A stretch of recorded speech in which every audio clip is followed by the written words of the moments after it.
Okay, so the meeting took place between the President of the United States and the leader of China.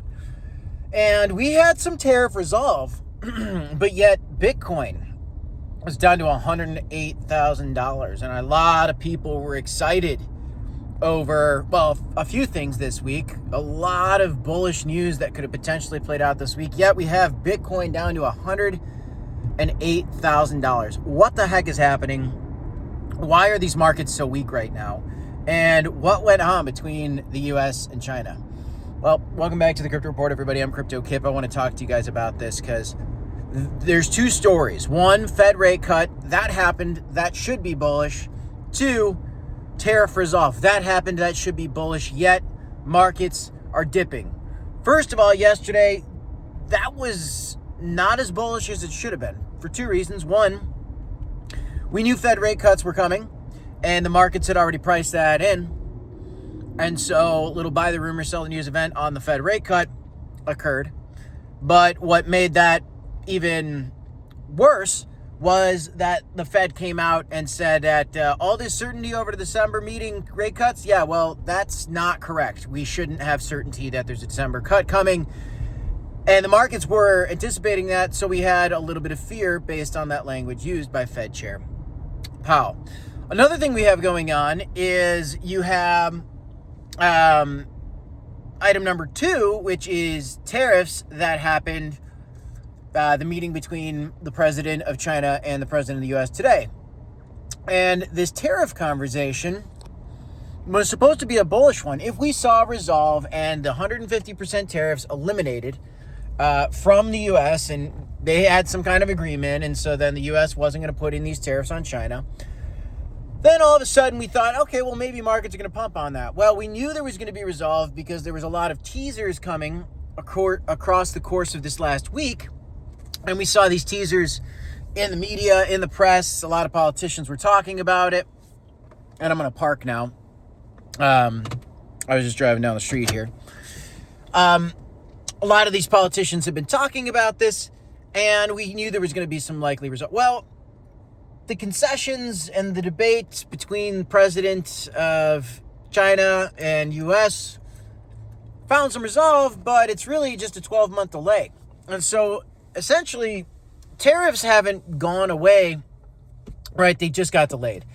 And this is kind of this game of chicken, right, that these two nations are playing. And guys, after what I've looked into regarding this tariff conversation, there's a chance that all of a sudden, out of the blue, you see all of a sudden some tensions spark up again, and all of a sudden the president's like, boom, nah, forget it, I don't like the way he's talking to me, 100% tariffs are coming again with a new deadline of February 1st. I'm not saying that's going to happen, I'm making that up, but we haven't really had some grand result. Now, it's getting painted in the headlines as some sort of victory for the U.S., because that's what the president likes to do. He likes to have an event, claim it as a victorious thing. You know, that's what any leader of any nation likes to do. China's spinning it the same way.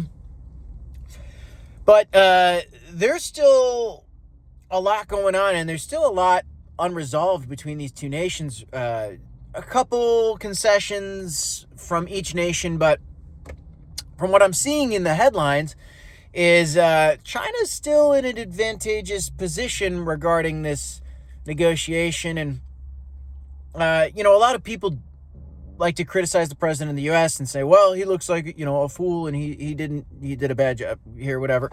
There was some victory in this, I'm sure, but bottom line is there's no tariffs coming yet.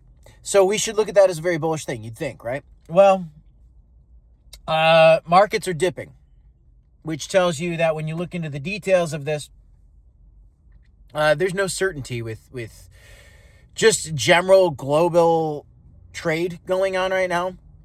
Recently, we also had Canada and the U.S. have this debate over this video about Ronald Reagan and the comments made from that. And so trade negotiations have stopped. There's just a lot of uncertainty. And if you watched the Fed's meeting yesterday, what you would have noticed is that was discussed. That was one of the key components that Fed Chair Powell was discussing, was because the reason they don't want to necessarily assume that rate cuts are coming in December is basically because there's uncertainty over tariffs and because there's a government shutdown that is still present.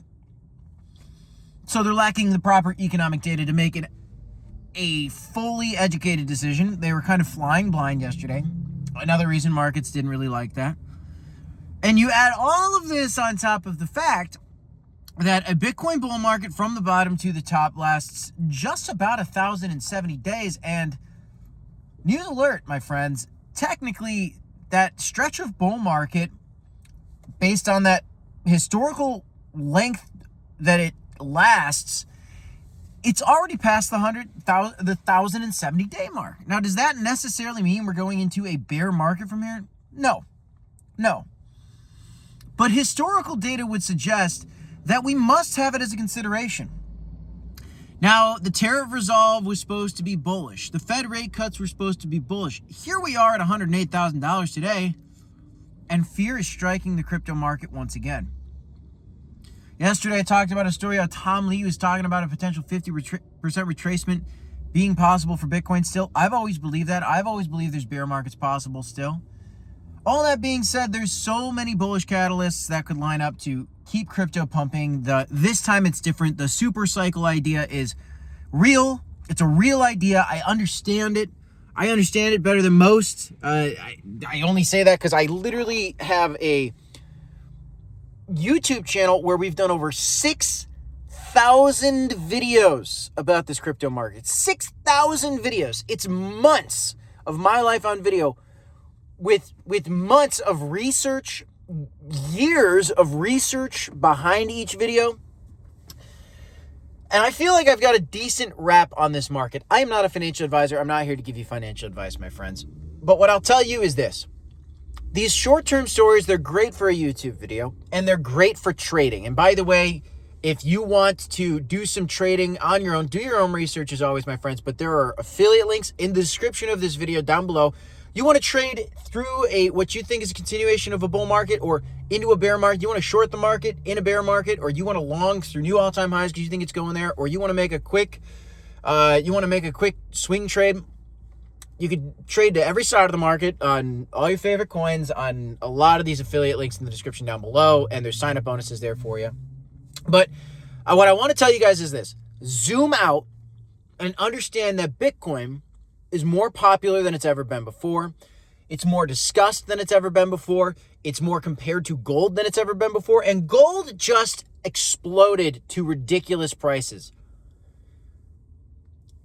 If one day Bitcoin achieves the market cap of gold, which I personally believe will happen, it shows you that Bitcoin, and this is my opinion, and a lot of others, is still a buy.